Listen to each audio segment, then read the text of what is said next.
नमस्कार, रण क्षेत्र देख रहे हैं आप। आपके साथ मैं हूं लावनी विनीत। रण क्षेत्र में आज बात होने वाली है बेहद खास खबर की। एक ऐसा मुद्दा आज आपके बीच लेकर आई हूं जो हिंदू आस्था से जुड़ा हुआ है, जो भारत और भारत की सुरक्षा से भी जुड़ा हुआ है। मुहर्रम यानी एक मजहबी मातम का दिन कहा जाता है, लेकिन आज जो तस्वीरें सामने आई है, इसी मातम की आड़ में देश की सड़कों पर एक खतरनाक मानसिकता अपने पूरे उफान पर दिखी है।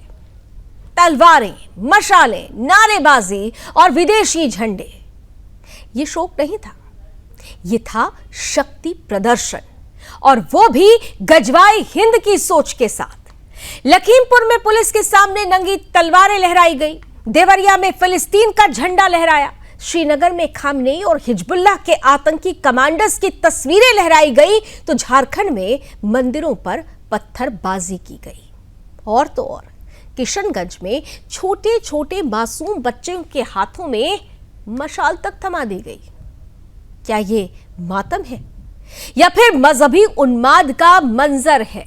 और सबसे बड़ा सवाल यह है कि जब कांवड़ यात्रा के रूट पर नाम बदलकर, पहचान छुपाकर भोलेनाथ के भक्तों की आस्था से खिलवाड़ होता है, उनके आस्था के साथ साजिश रची जाती है, तब पूरा का पूरा सेक्युलर गिरोह, सेक्युलर जमात शांत हो जाती है। ओवैसी की जुबान सिल जाती है, तुष्टीकरण की राजनीति करने वाली पार्टियां घुटनों के बल बैठ जाती हैं। लेकिन जब तलवारें, मशाल, आतंकियों के पोस्टर लहराए जाते हैं, तब फिर क्या होता है? क्या भारत अब ईरान की नीति पर चलेगा? क्या श्रीनगर अब तेहरान की तर्ज पर चलेगा? क्या भारत में अब खामनेई के पैगाम पढ़े जाएंगे? क्या मुहर्रम अब जिहाद का मास्क बन गया है? और सबसे बड़ा सवाल, क्या विपक्ष की राजनीति अब सिर्फ हिंदू त्योहारों के विरोध तक ही सीमित रह गई है? ऐसे में रण क्षेत्र का आज सीधा सवाल है, क्या ये सब सिर्फ धार्मिक जुलूस है या भारत की आत्मा को तोड़ने की तैयारी? क्या मुहर्रम के नाम पर गजवाए हिंद का ट्रायल रन तो नहीं हो रहा? क्या शिव भक्तों की कांवड़ यात्रा पर पाबंदी और मुहर्रम में छूट दोहरे मापदंड नहीं है? क्या विपक्ष को सिर्फ भगवा से नफरत है और जिहादी तांडव से मोहब्बत है? और सबसे बड़ा और सबसे अहम सवाल ये कि भारत की सड़कों पर क्या अब आईएसआईएस की रणनीति नजर आने लगी है? ये तमाम सवाल आज रण क्षेत्र के, जिनका जवाब लेंगे आज के खास अतिथियों से, कराऊंगे उनसे आपका परिचय। लेकिन सबसे पहले रण क्षेत्र की आज की ये टीजर रिपोर्ट।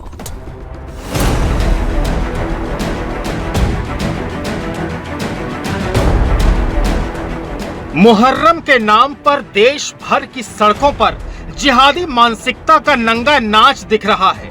कहीं मशालें जलती हैं, कहीं तलवारें लहराई जाती हैं, कहीं खामनेई की तस्वीरें नजर आती हैं और कहीं फिलिस्तीन का झंडा लहराया जाता है। सवाल यह है कि क्या ये शोक का प्रदर्शन है या ये गजवाए हिंद का शक्ति प्रदर्शन है? तस्वीर नंबर 1, यूपी के लखीमपुर खीरी का दृश्य, जहां मुहर्रम के जुलूस में पुलिस की मौजूदगी में नंगी तलवारें लहराई जा रही हैं। वीडियो वायरल होने के बाद 4 आरोपी गिरफ्तार होते हैं, लेकिन सवाल यह है कि क्या यह मुहर्रम है या मजहबी उन्माद का जुलूस? तस्वीर नंबर 2, यूपी के देवरिया में मुहर्रम के मेहंदी जुलूस में फिलिस्तीन का झंडा लहराया गया। यह सवाल खड़ा करता है कि कौन है वो लोग जो भारत की धरती पर ईरान और फिलिस्तीन के झंडे लहरा रहे हैं। तस्वीर नंबर 3, श्रीनगर कश्मीर में मुहर्रम के जुलूस में ईरान के अयातुल्ला खामेनेई और हिजबुल्लाह के कमांडरों की तस्वीरें नजर आईं, जिससे ये माना जा रहा है कि भारत के खिलाफ उग्रवादियों ने खुला ऐलाने जंग कर दिया है। तस्वीर नंबर 4, झारखंड के हैदरनगर में मुहर्रम के जुलूस के दौरान राम जानकी मंदिर पर पत्थरबाजी की गई और सुरक्षा बलों पर हमला हुआ। ये तस्वीर चिल्ला कर सवाल कर रही है कि क्या अब भारत में मंदिरों पर हमले भी मुहर्रम का हिस्सा बन गए? तस्वीर नंबर 5, बिहार के किशनगंज में हाथों में मशालें और नारेबाजी के साथ नाबालिग बच्चों को भी इस मजहबी शक्ति प्रदर्शन में झोंक दिया गया। सवाल ये उठता है कि क्या ये केवल मुहर्रम का प्रदर्शन है या फिर ये भारत को भीतर से दहलाने की साजिश। लेकिन अफसोस इन सब पर सो कॉल्ड सेकुलर गिरोह मौन है। जिहादी उन्मादी मुहर्रम के नाम पर तलवारें, मशालें और फिलिस्तीन के झंडे लहरा रहे हैं, जबकि दूसरी ओर शिव भक्तों के कांवड़ रूट में बाधा डालने की कोशिश हो रही है। इन मौन रहने वालों के खिलाफ कभी कोई आवाज क्यों नहीं उठती? याद होगा आपको मुजफ्फरनगर के पंडित जी वैष्णो ढाबा मामले का, जब जिहादी तजम्मुल ने अपना नाम गोपाल बताया और तुष्टीकरण की राजनीति करने वाली पार्टियां अब चुप हैं। पहचान छिपाने पर हंगामा मचाने वाली पार्टियां आज क्यों चुप हैं? क्या इन उन्मादी तत्वों पर कोई कार्रवाई नहीं होनी चाहिए? एक और कांवड़ यात्रा में शिव भक्तों की आस्था है, दूसरी ओर मुहर्रम के नाम पर जिहादी हुंकार। सवाल यह है कि क्यों ओवैसी ने अपने भाई बंधुओं को ऐसा न करने का पैगाम नहीं दिया? क्यों नमाजवादी हुई समाजवादी पार्टी इन तस्वीरों पर खामोश है? क्यों विपक्ष इन उन्मादियों के खिलाफ एक शब्द नहीं बोल रहा? क्या विपक्ष का ध्यान केवल हिंदू त्योहारों तक सीमित है? Bureau report, Sudarshan news.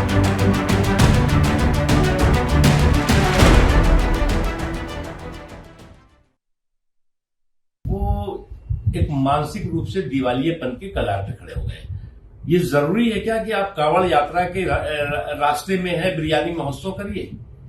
Kanwar यात्रा में जो लोग जो है जिनकी पवित्रता, शुद्धता और इसकी शुद्धता का जो है ध्यान रखा जाता है, उसमें आप कहेंगे नहीं जी, हम उसमें उसी रास्ते पे हम बिरयानी महोत्सव करने वाले हैं। कांवड़ के मेले में जो है बिरयानी का ठेला लगाएंगे हम और कहेंगे कि जी हमारा ये जन्म सिद्ध अधिकार है।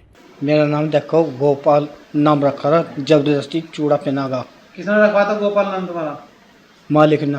कौन? होटल मालिक ने? मालिक क्या नाम है उसका? सनम्बर ने। अच्छा, नाम है तुम्हारा? असली नाम क्या? अब असली नाम है मेरा तजम्मुल जी। तजम्मुल। हाँ, झूठ नहीं बोलना था। कौन सा गांव आपका? बजड़ी जहाँ बैठा। बजड़ी का। तो उस दिन आपने क्यों बताया था गोपाल? नहीं देखो ना, होटल वालों ने मेरा नाम रखो। समाजवादी पार्टी सोची समझी रणनीति के तहत जानबूझ करके बारी बारी से बयान दे करके सांप्रदायिक सद्भाव को खतरे में डालने की चेष्टा कर रही है। पवित्र सावन महीने में कांवड़ यात्रा में कैसे विघ्न डाले जा सके, इसके लिए पहले हरिंद्र मलिक कांवड़ियों को हिंसक कहते हैं, उसके बाद एसटी हसन उनकी तुलना आतंकवादियों से करते हैं और अब रविदास मेहरोत्रा। ये समाजवादी पार्टी के सिलसिलेवार बयान जो है अखिलेश यादव के निर्देश पर हो रहे हैं और इसके पीछे इंडिया अलायंस खड़ा है। ये चाहते हैं कि सांप्रदायिक सद्भाव बिगड़े, हिंदुओं के त्योहारों में बाधाएं पड़े और इससे मजहबी गोलबंदी होगी, वोट बैंक का निर्माण होगा, लेकिन ये कोशिश बहुत महंगी पड़ेगी। तो सवाल बड़ा है कि नाम बदलकर, पहचान छुपाकर जो लोग हिंदू आस्था को ठेस पहुंचाने की का षड्यंत्र रच रहे थे, उन पर तो खूब राजनीति हुई, लेकिन जब तस्वीरें ऐसी आई कि मुहर्रम के नाम पर गजवाई हिंद का शक्ति प्रदर्शन होने लगा, उसका ट्रायल होने लगा, तो यही सब लोग चुप हो गए। गृह युद्ध की बात करने वाले लोग इन तस्वीरों को देखकर क्या कहेंगे? जो हिंदुओं और हिंदुओं को आतंकवादी से कंपेयर कर रहे थे, वो इन तस्वीरों को देखकर क्या कहेंगे? ये तमाम सवाल है जो रणक्षेत्र में आज पूछे जाने हैं और इन सवालों का जवाब देने के लिए आज का गेस्ट पैनल भी हमारे साथ जुड़ चुका है। स्वागत करते हैं, स्क्रीन पर लेकर आइए। भारतीय जनता पार्टी का पक्ष रखने के लिए हमारे साथ बीजेपी सांसद जनार्दन सिंह सिग्रीवाल जी जुड़ चुके हैं, बहुत स्वागत है। साथ ही साथ हमारे साथ कांग्रेस से बहुत दिनों के बाद जुड़ रहे हैं आदेश भारद्वाज जी हैं। आदेश जी, आपका भी बहुत स्वागत। हमारे साथ हिंदू धर्म गुरु डॉक्टर एच.एस. रावत साहब जुड़ चुके हैं और जाने माने पॉलिटिकल एक्सपर्ट सुरेंद्र स्वामी जी भी जुड़ चुके हैं, आपका भी बहुत बहुत स्वागत है। कुछ ही देर में कुछ और खास अतिथि जुड़ेंगे हमारे साथ, लेकिन शुरुआत सांसद साहब आपके साथ कर रही हूं। ये जिस तरीके की तस्वीरें आई, अभी कांवड़ यात्रा के रूट पर नाम पहचान छुपाकर जो कहानी है, अभी उसका उपसंहार नहीं हुआ है, अभी उस पर खूब राजनीति हो रही है। लेकिन दूसरी तरफ मुहर्रम के नाम पर जिस तरह से ये शक्ति प्रदर्शन, तलवार लहराना, मशाल लेकर चलना, मंदिरों से गुजरो तो पत्थरबाजी कर देना, क्या आप मानते हैं कि ये गजवाई हिंद के जो समर्थक हमारे देश में चोरी छुपे बैठे हुए हैं, वो कहीं ना कहीं से सामने आ रहे हैं? और अगर ऐसी तस्वीरें सामने आ रही है तो वाकई आने वाले समय में राष्ट्रीय सुरक्षा के लिए भी खतरा है? जनार्दन जी। देखिए, मैं सबसे बड़ी बात है, मैं आपको बताऊं कि विपक्ष को और खास करके ऐसे लोगों का समर्थन करने वाले लोगों को वोट के अलावा कुछ नहीं दिखता है। इनको लगता है कि किसी तरीका से तुष्टिकरण कर करके वोट पे हम अपने साथ करें। लेकिन मैं उन लोगों को साफ बताना चाहता हूं कि कांवड़ के रास्ते की जहां रोकने की बात है, क्यों कांवड़ का रास्ता रोका जाएगा, कौन उसका हिमाकत करता है कि रास्ता रोक दे। आपको अलग से मुहर्रम के जुलूस का रास्ता है, अलग से जाए, रास्ता निर्धारित है। कांवड़ियों का रास्ता तो बरसों से निर्धारित रास्ता है, उस पर से हमारे हजारों लाखों कांवड़िया आते हैं जाते हैं, और इसमें हमें लगता है खलल करना और इस बात पर राजनीति करना। वैसे लोग तुष्टिकरण की राजनीति करता है, वैसे लोगों को भारत से प्रेम नहीं है, वैसे लोगों को वोट से प्रेम है। और हमें भारत से प्रेम है, एनडीए को, नरेंद्र मोदी जी को भारत से प्रेम है, और देशवासी इसको पूरा देख रहे हैं कि आप लोग क्या कर रहे हैं। कभी मुहर्रम के जुलूस में जिस तरीका से नंगा तरवाल लहराया जा रहा है, जिस तरीका से प्रदर्शन किया जा रहा है, जिस तरीका से विदेशों का झंडा लहराया जा रहा है, क्या मानसिकता है, क्या चाहते हैं। और इसमें विपक्ष के लोग को स्पष्ट करना चाहिए। जनार्दन जी, विदेशों का नहीं, आतंकी संगठनों का, हिजबुल्लाह जैसे आतंकी संगठन से जुड़े हुए जो कमांडर्स हैं उनकी तस्वीरें लहराई जाती है, ये सबसे बड़ी बात है। यह सबसे बड़ी बात आपने सही तरीका से आपने इन लोगों का नकाब उतार दिया। इनको अगर जवाब हो तो जवाब दें कि आपका इस पर क्या प्रश्न, क्या उत्तर है, कि आप क्या चाहते हैं कि नंगे तरवाल लहराए जाए, क्या विदेशों के झंडे भारत में फहराया जाए, क्या आप यही चाहते हैं? क्या आप यही चाहते हैं कि कांवड़ियों का रास्ता रोका जाए? अगर चाहते हैं तो स्पष्ट करिए, पीछे छुपे रुस्तम से आप राजनीति मत करिए, सामने आइए। देश के लोग माकूल जवाब देंगे और मुंह तोड़ जवाब देंगे, हर जवाब पत्थर से देंगे। यह देश में यह ताकत है, देश के लोगों में यह ताकत है, देश के राष्ट्रवादियों में यह ताकत है। देश के राष्ट्रवादी ताकत को यह लोग मिटा नहीं सकते हैं। यह चाहते हैं कि किन प्रकार ना सांप्रदायिक सौहार्द को बिगाड़ने का काम यह चाहते हैं, और यह चाहते हैं कि सांप्रदायिक सौहार्द बिगाड़ देंगे हम तो हमको यह वोट मिल जाएगा। आप वोट के लिए मुंगेरी लाल का सपना देखते रहिए आप विपक्ष के लोग, और आपको न वोट मिलने वाला है, न राष्ट्र के लोग आपको स्वीकार करने वाले हैं। राष्ट्र को वही स्वीकार करेंगे जो राष्ट्र के हित में काम करेगा, जो ऐसे राष्ट्र के नवनिर्माण के लिए आगे बढ़ेगा, जो भारत को विकसित होने में काम करेगा। ना भारत को तोड़ना चाहते हैं, भारत को नीचे ले जाना चाहते हैं, यह संभव नहीं है। राष्ट्रवाद और राष्ट्र विरोधी, ये बहुत बड़ा दो महत्वपूर्ण शब्द है और इसकी परिपाटी बहुत पतली सी होती है। अभी कुछ दिन पहले ही खबर आई थी, आपको याद होगा कि केरल में जब राजभवन में भारत माता की तस्वीर लगी थी तो वहां की सरकार, वामपंथी सरकार और वहां के कांग्रेस लीडर्स बड़ा अपोज कर रहे थे। भारत माता की तस्वीर से तो आप लोगों को इतनी दिक्कत है, लेकिन अपने ही देश में, हमारे ही भारत में आतंकियों के पोस्टर लहरा दिए जाते हैं, इस तरीके से शक्ति प्रदर्शन होता है, कांवड़ यात्रा के रूट पर हंगामा करने की कोशिश होती है, पत्थर बरसाए जाते हैं मंदिरों पर, तब वहां क्यों आप मौन ले लेते हैं? आदेश जी, ये सेलेक्टिविज्म क्यों? लावनी जी, बिल्कुल कोई मौन नहीं ले रहा। देश के लोगों के अंदर भाईचारा है, इस भाईचारे को तोड़ने के लिए कुछ राजनीतिक पार्टियां षड्यंत्र रचती हैं, उसका लाभ किसको मिलता है सारे देश से देखा हुआ है। मैं बड़ी जिम्मेवारी के साथ आपको कहना चाहता हूं कि लोगों के अंदर कहीं कोई नफरत नहीं है। आज देश का नौजवान कहीं ना कहीं सरकार से अपेक्षा करता है कि उसको अच्छा रोजगार मिले। हमारी माताएं बहनें कहीं ना कहीं चिंता करती हैं कि बेरोजगारी से छूट मिले, बेरोजगारी से निजात मिले।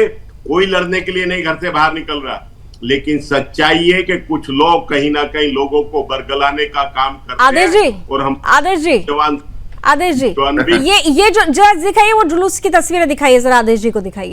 ये कौन सा, ये क्या पॉलिटिकल जुलूस है क्या? नहीं, एक सेकंड सिग्रीवाल साहब, बस एक सेकंड सिग्रीवाल साहब।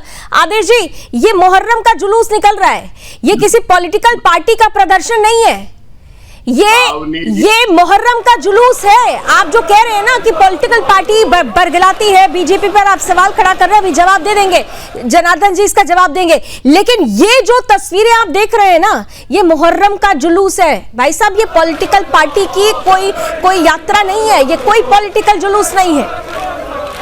अब आप सुनिए कि कैसे नारे लग रहे हैं। लोगों की पहचान होती है तो किस तरह से छोड़े जाते हैं। आप देखिए, लोगों में नफरत डालने का काम कर रहे हैं। सच्चाई ये है कि जो मदरसों को बंद करने की बात कर रहे थे, आज 5000 से ज्यादा स्कूलों को शॉर्टलिस्ट किया जहां हिंदुओं के बच्चे पढ़ते हैं। आदेश जी, पहले इस पर जवाब दे दीजिए, आप कहीं और चले गए। जब मैंने आपको ये पूछ लिया कि पॉलिटिकल पार्टी का जुलूस नहीं है, तो फिर आप कहीं और चले गए। मैं सीधा सीधा पूछ रही हूँ, आपने कहा कि बीजेपी बरगलाती है, ये जुलूस जो निकल रहा है ये मातम का जुलूस है, ये पॉलिटिकल पार्टी का जुलूस नहीं है। इन लोगों के पर आप क्या कहेंगे? ये जो झंडा बरदारी कर रहे हैं आतंकियों की, इन पर आप क्या कहेंगे? इस पर बोल दीजिए सर। किसी की कोई हमदर्दी नहीं है। लैंड ऑर्डर पुलिस के पास, सरकार के पास है। सरकार सख्त से सख्त कार्रवाई करे, लेकिन सरकार जो है समाज के अंदर कहीं ना कहीं वैमनस्य घोलने का काम करती है, नफरत फैलाने का। अरे इसमें सरकार कहां से आ गई भाई साहब? फिर मैं कह रही हूँ ये पॉलिटिकल पार्टी का जुलूस थोड़ी है। जनार्दन जी और आदेश जी को आमने सामने ले आए। जनार्दन जी, अब इनको इस मुहर्रम के जुलूस में भी, मातम के जुलूस में भी पॉलिटिकल पार्टी नजर आ रही है। मैं बार बार कह रही हूँ, तो किसी पॉलिटिकल पार्टी का जुलूस है नहीं, है तो मातम का जुलूस है। देखिए, आप सही बात कह रही हैं। आप जब इनको जुलूस दिखा रही हैं तो इनको विद्यालय दिख रहा है। जब आप इनको जुलूस में जो अस्त्र लहराए जा रहे हैं ये दिखा रही हैं तो इनको सरकार दिख रही है। हमें लगता है कि यह मति भ्रष्ट की स्थिति में लोग हैं। ये लोग मति से सोचते नहीं है। इनको ये खूबिया हो गया है कि मोदी जी जोगी जी, मोदी जी जोगी जी, मोदी जी जोगी जी। आपको खूबिया होते रहे, मोदी और जोगी गाने वाले हैं। आपको यह करने से, आपको स्पष्ट रूप से, आपको अगर ताकत है तो बताइए इस पर क्या होना चाहिए। आप बोलिए कि इन लोगों को जेल में डालो, प्रशासन के लोग इसको जेल में डाले। आप विद्यालय में चले जाते हैं कि मन मकतब बंद हो गया और आपको संस्कृत विद्यालय के बारे में कोई याद नहीं है कि संस्कृत विद्यालय और अच्छा से चले, संस्कृत पाठन हो, वेद का पाठन हो, वेद विद्यालय चले। यहाँ भी देखना चाहिए, माने कहाँ का बात कहाँ आप करने का काम कर रहे हैं। अपने आप में जहाँ की बात वहां करने की आवश्यकता है। और यह स्पष्ट रूप से है कि अब निश्चित रूप से ऐसे मजहबी लोग जिस तरीका से यहाँ सामाजिक सौहार्द बिगाड़ना चाहते हैं, इन लोगों पर कठोर से कठोर कार्रवाई होनी चाहिए। और इन लोगों की अगर हिम्मत है मन में, अगर ताकत है विपक्ष को, तो इन पर बोलना चाहिए कि ऐसे लोगों को जेल में डालो। बताइए आदेश जी, जवाब दे दीजिए जल्दी से, बाकी के मेहमानों के पास फिर जाऊंगी। आदेश जी, जो भी दोषी हैं, सख्त के सख्त कार्रवाई होनी चाहिए। किसी गलत व्यक्ति का कोई समर्थन नहीं है, लेकिन समाज और सोसाइटी के अंदर जो लोग जहर घोलने का काम करते हैं उनको भी सरकार चिन्हित कर ले। मैं बड़े जिम्मेवारी के साथ आपको कहना चाहता हूं कि अब से कुछ माह पूर्व आदरणीय मुख्यमंत्री जी को एक मेल आया था उनकी हत्या कर देने के लिए। जब उसकी जांच की गई पुलिस ने, तो कौन लोग उस मेल के पीछे थे, भेजने वाले थे, उनके नाम आपको पता है, बता दें आप जो है। तो ये जो एक नफरत का लोगों के बीच में फैलाया जा रहा है, ये कहीं ना कहीं भारत के लिए दुर्भाग्यपूर्ण है। इस तरह के भारत में, इस तरह का भारत पिछले 10-11 सालों से देखने को मिल रहा है। उससे पहले नहीं था। 80-20 की जो बात करते हैं, ये कौन लोग हैं? कोई होती है कार्रवाई उसके पीछे जो है।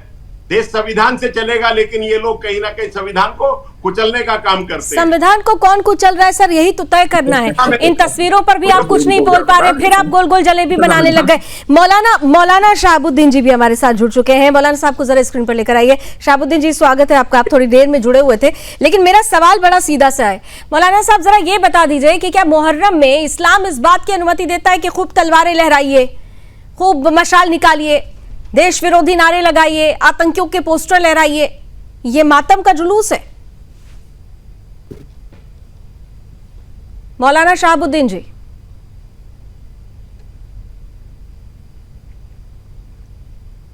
मौलाना साहब, आपको मेरी आवाज पहुंच रही है?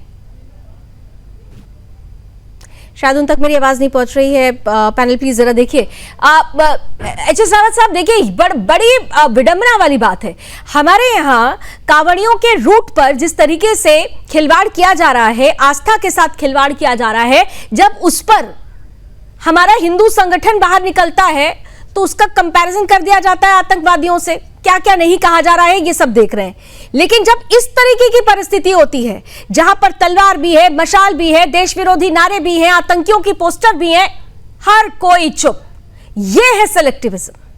डॉक्टर रावत। लावनी जी, बहस करने का और तर्क करने का फायदा वहां होता है जब प्रवक्ता उस मुद्दे पर बात करे। अभी 2 दिन पहले दिग्विजय सिंह जी, जो दिग्गज नेता हैं, मध्य प्रदेश के पूर्व मुख्यमंत्री हैं, वो कह रहे हैं कि समरसता को खराब कर रहे हैं। और जब गोपाल पकड़ा गया, मीडिया के सामने उसने कबूल कर लिया। अब आदेश जी कभी इधर झांक रहे हैं, कभी उधर झांक रहे हैं, जवाब नहीं दे पा रहे हैं।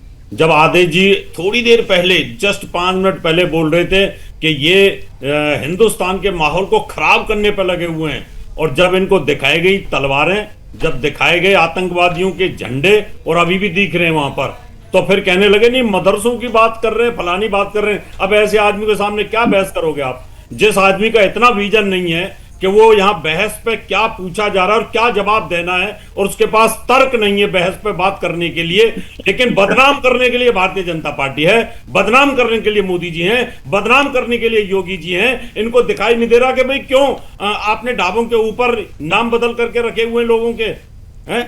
जब हिंदुओं की आस्था का मामला आता है तो ये आतंकवादी बातें बना देते हैं कि आतंकवादी घटनाएं, कि वो उन आतंकवादियों और इनमें कोई फर्क नहीं है। जब इनके धर्म की बात आ रही है तो इनके मुंह में दही जम गई है। जहां तलवारें लहराई जा रही हैं, जहां पर झंडे विदेश के लगाए जा रहे हैं हिंदुस्तान के अंदर, ये एक बार आदेश जी बोल के तो बता दें यहाँ पर ये गलत है और ऐसे लोगों के खिलाफ कार्रवाई होनी चाहिए। मैं इसका विरोध करता हूं, ये बोल के दिखा दें। नहीं बोलेंगे, इनको पता है कि वोटों की राजनीति, इनकी मुसलमान वोट बैंक को जो राजनीति है वो खत्म हो जाएगी, और ये कहीं ना कहीं प्रवक्ता पद से भी हटा दिए जाएंगे।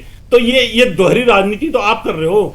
ये देश को बांटने का काम तो कांग्रेस कर रही है। आप पिछले 10-11 सालों के अंदर ये स्थिति बनी है क्या? उससे पहले झगड़े फसाद नहीं हुए क्या? उससे पहले 84 का कांड नहीं हुआ? उससे पहले मुरादाबाद कांड नहीं हुआ? 2013 में मुजफ्फरनगर का कांड नहीं हुआ? उस समय किसकी सरकारें थी? उस समय याद नहीं है आप लोगों को? आदेश जी बोल नहीं सकते, इनके पास जवाब नहीं है। आदेश जी सम्मान करता हूं, लेकिन बड़ी जिम्मेवारी के साथ ये कहना चाहता हूं कि जो भी दोषी हैं सबके साथ कार्रवाई हो। वहां पे पुलिस प्रशासन किसके पास है, सरकार किसकी है, ये उनको आइडेंटिफाई करना चाहिए। लेकिन समाज और सोसाइटी में सिर्फ नफरत फैलाना इनका काम है। आप एक बार ये बोल दो, आप ये बोल दो कि ये गलत है, मुसलमानों को ऐसा नहीं करना चाहिए, ये देश के खिलाफ है। आप बोल दो एक बार। अगर आप रियलिटी में एक प्रवक्ता हैं तो आपको बोलना चाहिए देश हित में कि जो ये मुहर्रम का जुलूस चल रहा है ये गलत है, मैं इसका विरोध करता हूं। ऐसे आतंकवादी झंडे नहीं होने चाहिए, ये तलवार नहीं लहरानी चाहिए। बोल दो आप एक बार। लावनी जी, दिल्ली के अंदर हमारे 3 बारी के विधायक रहे हसन अहमद जी हर साल कांवड़ शिविर लगाते हैं यमुना विहार के ऊपर, जो है हजारों शिव भक्त वहां पे आके सेवा लेते हैं और उनको मदद पहुंचाई जाती है। मेरी बात का जवाब नहीं दे रहे। मैंने आपने बोला है कि अगर आप सच्चे प्रवक्ता हैं कांग्रेस को तो एक बार बोल दो देश के हित में जो तलवारें लहराई जा रही है गलत है, मैं इनका विरोध करता हूं। और जो ये झंडे दिखाए जा रहे हैं, जो हमास के झंडे हैं, दूसरे जो आतंकवादी संगठनों के झंडे हैं, मैं इसका भी विरोध करता हूं। हिंदुस्तान के अंदर इस प्रकार की जगह नहीं है। आप बोल दो एक बार। स्कूलों को चिन्हित करते हैं कि इन 5-4 स्कूलों को बंद करेंगे। ये देश का है जो इस देश के अंदर 87% लोग जो अपने घर का सोना गिरवी रख के बैंकों में अपने घर का पालन पोषण चला रहे हैं। ये नहीं आती मेरी बात आपको सुनाई दे रही है जो क्यों बोल रहा हूँ? पेमेंट नहीं कर पा रहे, ये सरकार की नाकामी है। नहीं, देखिए मैं आप सबको बराबर से मौका दे रही हूं, लेकिन एक बार भी आदेश जी आपने ये नहीं कहा कि हाँ ये जो लोग हैं, आप ये बार बार कह रहे हैं कि हाँ सरकार जिसकी है एक्शन लेना चाहिए, ये होना चाहिए, वो होना चाहिए, लेकिन आप सीधे तौर पर ये नहीं कह पा रहे हैं कि हाँ ये गलत है, जुलूस के नाम पर ऐसे गजवाए हिंद का प्रदर्शन ठीक नहीं है। आप तो ये शब्द भी नहीं ले पा रहे हैं। मैं जनार्दन जी आपके पास आ रही हूँ, उसके बाद मैं सुरेंद्र जी, इसके बाद प्लीज आपके पास आती हूँ। ये जो महत्वपूर्ण चीजें हैं, देखिए प्रॉक्सी वॉर 2 तरीके से होता है। आ रही हूं आदेश जी, आ रही हूं, बहुत मौका दिया, मैं एकदम चुप थी, आप पूरा बोल रहे थे, मैं पूरा चुप थी। जनार्दन जी, जैसे पाकिस्तान पहले प्रॉक्सी वॉर कर रहा था और अभी भी उसी दिशा में है, जिस ईरान का समर्थन अभी हिजबुल्लाह का जो पोस्टर लहराया गया वो भी एक प्रॉक्सी वॉर का ही हिस्सा था। क्या आप ये मानते हैं कि ये जो जुलूस निकाले जा रहे हैं जिसमें तलवार, मशाल, भारत विरोधी नारे, ये सब है, ये एक तरीके का प्रॉक्सी वॉर है जिससे भारत के सनातनियों को आगाह होने की जरूरत है, उससे सतर्क रहने की जरूरत है? देखिए आप सही कह रही हैं, और हमें लगता है कि यह इन लोगों के पास विजन नहीं है, ना आंख है ना कान है सुनने का। इस अपने आंख और कान से सुनना चाहिए और सीधे बोलना चाहिए। अभी हमारे मित्र बता रहे थे कि बात हो रही थी कि हाँ कि जुलूस में तलवार लहराना, आतंकवादियों का पोस्टर लगाना, विदेशी झंडे लगाना, यह उचित है कि अनुचित है, इसको नहीं कह रहे हैं। इसको टाल करके दूसरे जगह ले जा रहे हैं, कहीं विद्यालय में ले जा रहे हैं, कहीं सरकार पर ले जा रहे हैं। हमें ऐसे करने से देश के लोग नासमझ नहीं है, देश के लोग समझ रहे हैं आपकी मानसिकता को। और मैं दावे के साथ कहता हूं कि ऐसे लोगों पर सख्त कार्रवाई होगी। ऑपरेशन सिंदूर के बारे में आज पूरा दुनिया जान चुका है कि जो आतंकवादी, जो ऐसे पहल करेगा, जो ऐसे देश में भी रह करके देश के गद्दारी करेगा, हमें लगता है कि उसको भी बख्शा नहीं जाएगा। कानून उसके लिए भी है। लेकिन कब तक नहीं बख्शा जाएगा? जनार्दन जी, सिर्फ कहने से तो काम नहीं चलेगा ना, ये पहली बार तो है नहीं। नहीं जनार्दन जी, कब तक बख्शा जाए, कब तक नहीं बख्शा जाएगा? क्योंकि कहने से सिर्फ काम नहीं चलेगा। पहली बार ये तस्वीरें नहीं आई है, ये तस्वीर तो एक ट्रेंड बन चुकी है। आए दिन सर तन से जुदाई के नारे लगे कितने लोगों के, हम भूल नहीं सकते क्या हुआ था कन्हैया जी के साथ, क्या हुआ था उमेश कोहली जी के साथ। आप एकदम सही कह रही हैं, लेकिन जहां जहां ऐसे हो रहे हैं, मैं तो देश के यशस्वी प्रधानमंत्री नरेंद्र मोदी जी को और राज्य के मुख्यमंत्री आदरणीय आदित्य जोगीनाथ जी को मैं बधाई करूंगा। कैसे लोगों पर सख्ती से कार्रवाई करने का कदम आगे बढ़ा रहे हैं। पहले की सरकारें, आपने पहले कहा है कि 2013 में नहीं हुआ क्या, 2013 में भी ऐसे दंगे हुए, क्या सरकार जबान खोली क्या? लेकिन आज हमारी सरकार मजबूती से कानून के साथ आगे बढ़ रही है, लोगों को पकड़ कर जेल में डालने का काम कर रही है। और मैं आग्रह करूंगा कि ऐसे लोग बख्शे न जाए। ऐसे लोगों को बख्शने से देश में सांप्रदायिक सौहार्द भी बिगड़ेगा और देश को कमजोर करने वाले तंत्र सौहार्द भी बिगड़ेगा और देश की पहचान पर भी खतरा होगा। स्वामी जी, सबसे महत्वपूर्ण ये, ठीक है सर, मैं सुरेंद्र स्वामी जी से एक क्वेश्चन अब लेने दीजिए उनसे। ऐसे जो प्रदर्शन और उस पर रोक लगाया जाए। ठीक है सुरेंद्र स्वामी जी, यहाँ पर ये जो तस्वीरें सामने आई हैं, इन तस्वीरों पे अगर बोल दो तो कम्युनल हो जाओगे, लेकिन कांवड़ियों का पक्ष ले लो, अगर कांवड़ियों का पक्ष ले लो तो फिर कम्युनल हो जाओगे, क्योंकि वहां पे तो हिंदुत्व की बात हो जाएगी। लेकिन यहां पर अगर कुछ बोलोगे तो वो सेक्युलरिज्म हो जाएगा। ये बहुत बड़ी विडंबना है। नहीं, ये विडंबना नहीं है। ये जो देश का जो एक बहुसंख्यक हिंदू समाज है, उसकी अकल पे पानी फिरा हुआ है, पत्थर पड़ा हुआ है। असली बात तो ये है। ये आप किसी एक घटना को लेकर के सामने ला रही हैं और उसको उठा रही हैं। ये तो एक विरासत की, विचारधारा की लड़ाई है जो इस देश में 1300 साल से चल रही है, आज से नहीं चल रही है ये। तो उसी को जो यहाँ के कन्वर्टेड मुस्लिम्स हैं, वो उसी को अब आगे बढ़ाना चाह रहे हैं। उनके लिए उम्मा पहले है, उनके लिए मुस्लिम ब्रदरहुड पहले है, इसलिए वो फिलिस्तीन के झंडे लहराएंगे।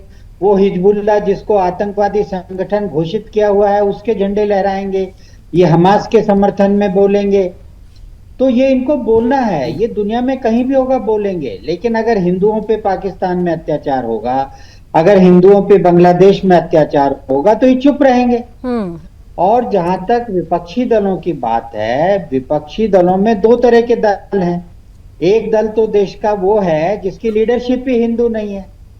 प्रणब मुखर्जी ने खुद अपनी किताब में लिखा है कि वो हिंदुओं से नफरत करते हैं, वो हिंदू देवी देवताओं से नफरत करते हैं, वो हिंदू विचारधारा से नफरत करते हैं। और दूसरे वो दल हैं जो मुस्लिम वोटों के सहारे आगे चल रहे हैं। तो ये लड़ाई को इस पूरे परिप्रेक्ष्य में देखने की जरूरत है। बिल्कुल। जब एक सांसद पार्लियामेंट में जय फिलिस्तीन बोल सकता है, आप बताइए जरा, जब एक सांसद फिलिस्तीन, जय फिलिस्तीन बोल सकता है, तो एक नागरिक सड़क पे क्यों नहीं बोलेगा? आपने क्या किया उसके खिलाफ? एक सांसद जय फिलिस्तीन पार्लियामेंट में बोल सकता है, तो बोलने वाले ईट सीमेंट गारा तो आपने ही दे दिया। और अब फिर उसके बाद अगर आप इस तरीके की परिस्थिति पर भी सिलेक्टिव हो जाते हैं तो वाकई ये सवाल खड़ा करता है। एक बहुत छोटा सा ब्रेक मुझे यहाँ पर लेना होगा, वक्त बहुत छोटे से ब्रेक का है, लेकिन चर्चा बड़ी है। चर्चा इसलिए भी बड़ी है क्योंकि ये देश से जुड़ी हुई है, देश की राष्ट्रीय सुरक्षा से जुड़ी हुई है, इसीलिए इस बड़ी चर्चा को आगे बढ़े। बेहद खास मुद्दे पर आज चर्चा हो रही है क्योंकि कांवड़ यात्रा शुरू होने वाली है और दूसरी तरफ मुहर्रम का जुलूस है। और इन सब के बीच में मुहर्रम के जुलूस में जिस तरीके की तस्वीरें आई, उन तस्वीरों ने बड़े बड़े सवाल खड़े कर दिए हैं। आदेश भारद्वाज जी, देखिए, एक बात तो खुलकर आप लोगों को ये माननी होगी कि आपकी पार्टी की जो नींव है वो तुष्टीकरण की राजनीति पर ही टिकी हुई है।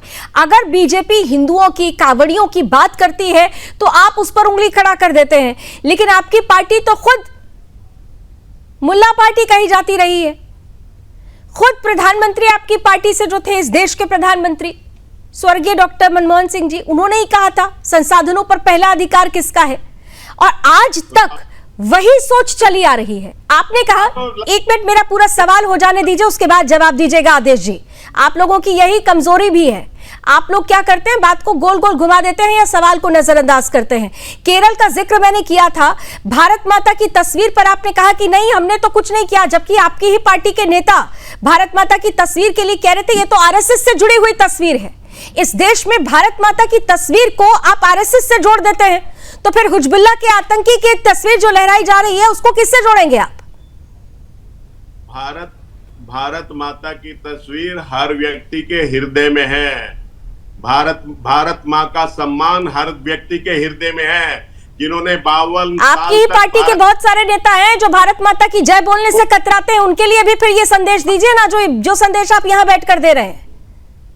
भारत के तिरंगे का सम्मान नहीं किया, जिन्होंने आजादी की लड़ाई में एक नाखून तक नहीं कटवाया, वो आपकी नजर में देशभक्त हैं। जिन्होंने आजादी से पहले और आजादी के बाद भी देश का इतिहास कुर्बानियों से भरा हुआ है।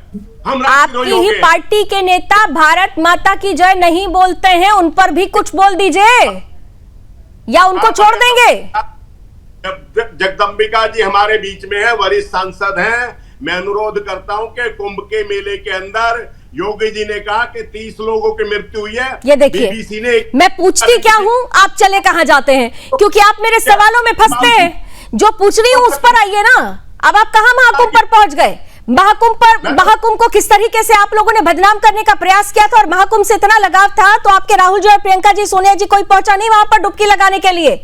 आस्था का महापर्व था वो, आप लोग ने क्या कुछ नहीं कहा था, मल्लिकार्जुन खड़गे साहब ने क्या कुछ कहा नहीं था। खैर मैं उन बातों पर नहीं आना चाहती हूं क्योंकि ये डिबेट डिरेड हो जाएगा। मैं सीधी बात आपसे पूछ रही हूं, भारत माता की तस्वीर से आप लोग को तकलीफ है, लेकिन ये मुहर्रम के जुलूस में अगर आतंकियों के पोस्टर लहराए गए तो क्यों नहीं आप लोगों ने आपत्ति दर्ज कराई अभी तक? वहां पे किसकी पुलिस है, कानून व्यवस्था किसके पास है? जनार्दन जी को आमने सामने लीजिए। हाँ बोलिए आदेश जी, बोलिए। कानून चूड़ियां ये पहन के बैठे हैं क्योंकि झूठी स्टोरी प्लांट करते हैं। क्या झूठ प्लांट करते हैं? क्या झूठ प्लांट करते हैं? लोगों को आदेश जी थोड़ी देर के लिए मैं आपसे अनुरोध करूंगी, अपना फोन थोड़ा साइडलाइन कर दीजिए क्योंकि डिबेट 40 मिनट की होती है, आपकी बात बहुत महत्वपूर्ण है। बताएं। हाँ उसी सवाल पर आइए। 52 लोगों को उनकी मदद करा दो उनके परिवार में, वो लिस्ट सोशल मीडिया पे सब जगह पे है। लावनी जी, कौन सांसद साहब को, कौन रावत जी को, जो धर्म गुरु हैं, वो बेचारे धर्म की आस्था में ही गए थे, हम उनके साथ खड़े हैं। देखिए आप फिर वहां पहुंच गए। मैं पूछ क्या रही हूं, आप जवाब क्या दे रहे? जनार्दन जी, मुझे लगता है कि आज या तो आदेश जी के पास सवालों का जवाब नहीं है या जानबूझकर उन सवालों से भागा जा रहा है, क्योंकि ऐसे सवाल कांग्रेस को एक्सपोज करते हैं, ऐसे सवाल विपक्षी पार्टियों को एक्सपोज करते हैं। जनार्दन जी देखिए ऐसे सही जवाब देने के लिए अंदर हिम्मत होना चाहिए। यह लोग तो जो लाइन पढ़ करके आते हैं, जो बताया जाता है उसके अलावा कुछ बोल नहीं सकते हैं। इनको आप भी कर रहे हैं, मैं भी आग्रह कर रहा हूं कि आप में अगर अंदर में ताकत हो तो जिस तरीका से ऐसे पोस्टर लहराए जा रहे हैं, ऐसे नंगा तलवार लहराया जा रहा है, आतंकवादियों के चित्र लहराए जा रहे हैं, उस पर एक बार बोल दीजिए कि ऐसे लोगों पर सख्त कार्रवाई सरकार करे, मैं उसके साथ खड़ा हूं। लेकिन अब बोल नहीं सकते हैं। बोलने के लिए इनको सिर्फ डाइवर्सन है। जो आप सवाल करें, सवाल के दिगर कुछ बातें करने का काम, सवाल का सही जवाब तो दूं कि आखिर भैया यह होना चाहिए नहीं होना। यस और नो में तो सवाल है, एक लाइन में तो सवाल है। मैं तो कह रहा हूं कि ऐसे लोगों पर सख्त कार्रवाई करे, और मुझे सरकार पर भरोसा है, मुझे नरेंद्र मोदी पर भरोसा है, मुझे ऐसे लोगों के खिलाफ कार्रवाई होनी ही चाहिए। या अशोक यादव जी भी जुड़ चुके हैं समाजवादी पार्टी से। अशोक जी बहुत देर में आए आप, समय बहुत कम है, लेकिन जल्दी से मेरे सवालों का जवाब दे दीजिए। स्वागत है आपका। मैं आ रही हूँ सांसद साहब, जरा समाजवादी पार्टी का स्टैंड भी इस पर ले लेती हूँ जरा जल्दी से। अशोक जी, अभी आपकी ही पार्टी के नेता पता नहीं क्या क्या कह रहे थे कांवड़ रूट पर, जो सच सामने आया, तजम्मिल बन गया गोपाल, सच सामने आ गया। अब उस पर बात नहीं हो रही है, अब गृह युद्ध की बात करने लगे आपके लोग। लेकिन गृह युद्ध तब क्यों नहीं होगा जब ये जुलूस निकलेगा और उसमें तलवार, मशाल, हिजबुल्लाह के आतंकियों की तस्वीर, भारत विरोधी नारे, इस पर भी तो कुछ कहना चाहिए समाजवादी पार्टी को। अशोक जी, लावनी जी भारत विरोधी नारे कोई लगाता हो या कानून व्यवस्था का माहौल कोई उड़ाता हो तो कोई भी हो उसमें किसी भी राजनीतिक दल को उनका बचाव नहीं करना चाहिए। न तो हम कर रहे हैं, कोई भी आदमी अगर गैर कानूनी काम कर रहा है और इस तरह से सर मौन रहना भी बचाव ही होता है अशोक जी, चुप्पी साध लेना भी बचाव की ही श्रेणी में आता है। अगर आप मौन हैं इस विषय पर मतलब आपका मौन समर्थन है। देखिए लावनी जी मैं देखिए आतंक शब्द कहां से आया? आतंक मतलब टेरर, और टेरर फैलाने वाले कई तरह के लोग होते हैं जो निहत्थे लोगों को घेर करके एक शक में कि ये गोमांस है घेर घेर के मार देते हैं, हत्याएं करते हैं। क्या वो समाज में आतंक नहीं फैला रहे हैं? और उनके लिए चुप्पी कौन साधता है? इसका मतलब ये जो भाजपा के लोग उसमें मतलब उनका हाथ है। जो जैसे आपने डिफिनेशन दिया जुलूस के आड़ में मंदिरों पर पत्थर बरसाने वाले, ऐसे लोग जो मंदिर में मौजूद लोगों को चोट पहुंचाने वाले, पुलिस के अधिकारियों पर पत्थर बरसाने वाले, ये लोग कौन है फिर? वो इनके राष्ट्रवादी जो भी गैर कानूनी काम करता है लावनी जी, जो भी नहीं खुलकर बोलिए। ये फिर आ गए आप, वहां पर आपने वर्ड सेलेक्ट कर लिया, यहाँ पर आप जो भी शब्द ले रहे हैं क्लियर बोलिए ना। मैंने क्या कहा? मैंने कहा कि जो गोरक्षक दल के नाम पर भगवा कपड़ा पहन करके समाज में आतंक मचा रहे हैं, इनके लिए सरकार क्यों मौन है? इसका मतलब है सरकार इनको संरक्षण है। तो ये भी बोलिए ना कि तमाम लोगों, तो ये भी बोलिए ना कि मुसलमान मुहर्रम के नाम पर अगर ये जिहाद फैला रहे हैं तो ये भी गलत है, ये भी शब्द बोल दीजिए। इसमें क्यों इतना डर रहे हैं? नहीं हम डर नहीं रहे हैं। हमारे कहने का मतलब सिर्फ एक है लावनी जी कि समाज में कानून व्यवस्था को हाथ में अगर कोई ले रहा है, चाहे वो हिंदू हो, मुसलमान हो, सिख हो, ईसाई हो, पारसी हो, किसी भी वर्ग का कोई भी व्यक्ति अगर कानून व्यवस्था को अपने हाथ में ले रहा है तो सरकार को उस पर कार्रवाई करना चाहिए। इसमें कहां कोई बात है? कौन डिफेंड कर रहा है? लेकिन यूनिवर्सली कार्रवाई करना चाहिए लावनी जी। ये नहीं कि अगर कोई भाजपा के एजेंडा के तहत हिंसा फैला रहा है तो उसको बचाओ, और अगर भाजपा के एजेंडा के तहत हिंसा नहीं फैला रहा है, अगर दूसरे एजेंडे के तहत फैला तो उसको फंसाओ। तो ऐसा नहीं होना चाहिए। सरकार को आंख बंद करके एक समान रूप से कार्रवाई करना चाहिए, चाहे वो किसी भी जाति धर्म का व्यक्ति हो। कहां कोई सवाल खड़ा करेगा? भारतीय जनता पार्टी और एनडीए सबके साथ, सबके विकास, सबके विश्वास पर चलने वाली है। अरे सर विज्ञापन आप लोगों का ये विज्ञापन है, विज्ञापन की बातें भ्रामक होती हैं। नहीं, तुष्टिकरण की राजनीति आप लोग करते हैं। विज्ञापन की बातें होती हैं, विज्ञापन टीवी में दिखाया जाता है ना, विज्ञापन वैसे ही सबका विकास वो विज्ञापन है। वो विज्ञापन पे जनता का भरोसा नहीं रहा। लेकिन आप वो विज्ञापन की पंचलाइन जानते हैं ना, विज्ञापन की पंचलाइन क्या होती है? तो जो तमाम FMCG प्रोडक्ट्स के विज्ञापन की पंचलाइन आती है, उसी तरह से आपके विज्ञापन की पंचलाइन है। आपने पंचलाइन दिया हर घर नल जल योजना, आप जल से धन बना रहे हैं, पानी की टंकियां धराशायी हो रही हैं। आप लोग देश को लूटने पे क्यों लगे हैं बताइए? आपके पार्टी के लोग जल से धन बना रहे हैं। यहाँ पे हमारे कांवड़ वाले बेचारे गंगा जल लेकर के कंधे में भगवान शिव के प्रति श्रद्धा व्यक्त कर रहे हैं, और आपकी पार्टी और आपकी सरकार मुख्यमंत्री जल धन बना रही है। तो इसी चीज से माँ गंगा से आप लोगों ने धन बना लिया, माँ गंगा के सफाई अभियान में आप लोगों ने धन बना लिया। आप जो है जल जीवन मिशन के तहत लगातार जल से धन बना रहे हैं, भ्रष्टाचार कर रहे हैं। सरकार जैसे ही जाएगी, मैं बता रहा हूँ आपको, जैसे ही सरकार जाएगी दूसरी सरकार आएगी, ये पता चलेगा कि हिंदुस्तान में आजादी के बाद से ये जो जल जीवन मिशन का घोटाला, इतना बड़ा घोटाला ऐतिहासिक रूप से कभी नहीं हुआ। जितना बड़ा घोटाला आपकी पार्टी, आपकी सरकार के लोग कर रहे हैं। पार्टी जाएगी आएगी, ये सारा कुछ जनता जनार्दन पर, जनादेश पर छोड़ दीजिए अशोक जी। ये जनादेश पर छोड़ दीजिए कि कौन सी पार्टी आएगी, कौन सी पार्टी जाएगी। लेकिन राजनीतिक पार्टियों को इस चीज का भी विश्लेषण करने की जरूरत है कि जिस तरीके की राजनीति आप कर रहे हैं, अभी आपके मुंह से आप कांवड़ियों की बात कर रहे थे, बहुत आप हिमायती बन रहे हैं। लेकिन साहब जब आप हिमायती बन रहे थे तो मुझे वो दौर भी याद आ रहा था कि कांवड़ यात्रा के दौरान किस तरीके से कहा गया था कि डीजे मत बजाइए, ढोल नगाड़े मत बजाइए, इस रूट से मत जाइए, परमिशन नहीं है, दूसरे रूट से जाइए। इस देश में तो यह भी हुआ है कि शोभा यात्राओं के लिए रूट फिक्स किए गए। आपकी ही सरकार में उत्तर प्रदेश में ही नो गो एरियाज बना दिया गया, नहीं यहां से नहीं जाएगी ये शोभा यात्रा। अरे ये हिंदुस्तान है, हिंदुस्तान में तो शोभा यात्रा, बहुसंख्यक हिंदुओं की शोभा यात्रा कहीं से भी जा सकती थी, लेकिन ये नियम तो आपकी पार्टी ने बनाया था और आज आप ये बात कर रहे हैं। खैर डॉक्टर रावत साहब, डॉक्टर रावत देखिए, हाँ अच्छा दे लीजिए 30 सेकंड में इसका जवाब दे दीजिए, फिर डॉक्टर रावत के पास जा रही हूं। हाँ बोलिए अशोक जी। देखिए लावनी जी देखिए, हमारे राष्ट्रीय ध्वज भी मांग किए, हम लोग भी मांग कर रहे हैं कि हमारे जो कांवड़िया साथी हैं उनकी सुख सुविधा को ख्याल में रखते हुए सरकार को कम से कम उनको लंच पैकेट जो पवित्र तरीके से बनाया गया हो। जो मांग क्यों कर रहे हैं आप भी कर दीजिए ना, वो आपकी पार्टी के लोग जितनी मेहनत तजम्मुल और सनवर को बचाने में कर रहे हैं उतनी मेहनत कांवड़ियों के लिए सहयोग देने के लिए करिए। ये बयानबाजी बंद करिए और सहयोग दीजिए। आप उनसे क्या उम्मीद कर रहे हैं? आपकी भी तो कुछ जिम्मेदारी है, कांवड़ियों के नाम पर जिम्मेदारी आपकी भी है ना, हिंदू मुस्लिम करेगी, जिम्मेदारी आपकी भी है ना। हिंदू मुसलमान तो आपने कर दिया ना साहब, हमने नहीं किया, ये आपने शुरू किया। डॉक्टर रावत सरकार नहीं करा पाती है तो ऐसे डॉक्टर रावत हम नहीं देंगे, हम लोग दे देंगे लंच पैकेट। सरकार कह कि हम नहीं दे पाएंगे, डॉक्टर रावत सरकार बड़े लोग बोल देंगे हम नहीं दे पाएंगे, हम देंगे। गलत बयानी मत कर रहे हैं। Just 1 minute more only, 20 second में डॉक्टर रावत मुद्दे पे बात नहीं करेंगे। इतने ही इंटेलिजेंट तो अशोक यादव और इतने ही हैं आदेश जी। दोनों से पूछोगे कुछ बताएंगे, कुछ पूछेंगे कानपुर का रास्ता बताएंगे, सहारनपुर का रास्ता। मैं आपसे ये पूछना चाहता हूँ, कभी तलवारें लहराई गई हैं, अगर यही कोई हिंदू संगठन कर देता तो आप हंगामा खड़ा कर देते। अभी आपके मुंह में दही जमी हुई, आप बता नहीं सकते तौबा करते हैं। क्यों लहराए जा रहे हैं? भगवा लहराया तो था और फिर कह दिया कि देखो कैसे सांप्रदायिक सौहार्द खराब कर रहे हैं। हुआ है तो बीते दिनों।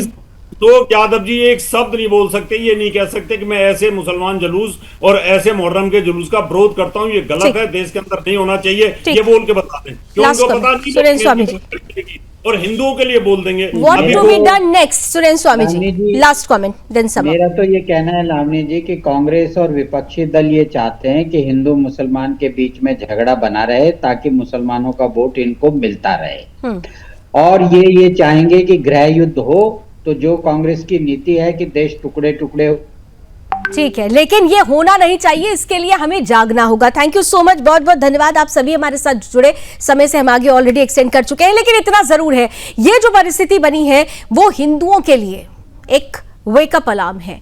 हम बार बार कहते हैं कि इस तरीके की परिस्थिति जब बने तो संगठित होइए, असंगठित नहीं, क्योंकि जब जब हिंदू बटा है तब तब देश भी बटा है। आकलन विश्लेषण जरूरी है। रणक्षेत्र में आज बस इतना ही। देश और दुनिया की तमाम खबरों के लिए आप जुड़े रहिए सुदर्शन न्यूज के साथ। जय हिंद।